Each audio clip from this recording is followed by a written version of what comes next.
কিশোরগঞ্জের ঐতিহাসিক পাগলা মসজিদের ৯টি দান বাক্সে এবার মিলেছে ২৮ বস্তা টাকা। এছাড়া বৈদেশিক মুদ্রা ও সোনার গয়নাও পাওয়া গেছে দান বাক্সে।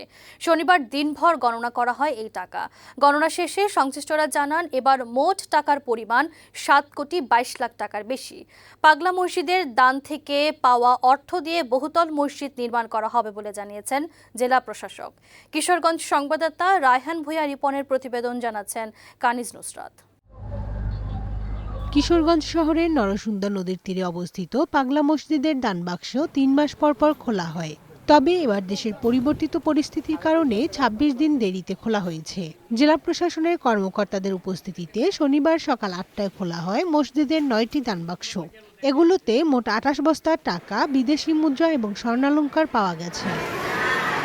মাদ্রাসার ছাত্র ও প্রশাসনের প্রতিনিধি সহ ৩৫০ মানুষের একটি দল মসজিদের দোতলায় বসে দিনভর টাকা গণনা করে। ২৮ বস্তা টাকা গণনা শেষে রাতে জানানো হয় এবার মোট ৭,২২,১৩,০৪৬ টাকা মিলেছে দান বাক্সে।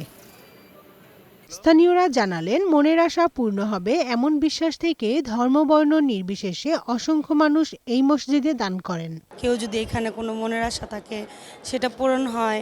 পাগলা মসজিদের আমি অনেক সুনাম শুনছি, যার কারণে আমি ঢাকা থেকে আসছি। পাগলা মসজিদের দান থেকে পাওয়া অর্থ দিয়ে ১১৫ কোটি টাকা ব্যয়ে একটি বহুতল মসজিদ নির্মাণ করা হবে বলে জানিয়েছেন কিশোরগঞ্জের জেলা প্রশাসক। এখানকার মানুষজনের অনেক দিনেরই দাবি ছিল এখানে বড় একটা মসজিদ কমপ্লেক্স হবে, একটা ইসলামিক কমপ্লেক্স হবে। তো সেই জন্য আমরা কাজ করছি। ইতিপূর্বে আমি বলেছি যে এটা অনেক বড় একটা ধর্মীয় কমপ্লেক্স হবে। এখানে মানুষজন আশা করছে তারা অন্তত ৩০,০০০ মানুষ নামাজ যাতে পড়তে পারেন এরকম। দানের টাকার একটি অংশ জেলার বিভিন্ন ধর্মীয় প্রতিষ্ঠানে অনুদান ও জটিল রোগে আক্রান্ত অসহায় মানুষকে সহযোগিতা হিসেবে দেয়া হয়।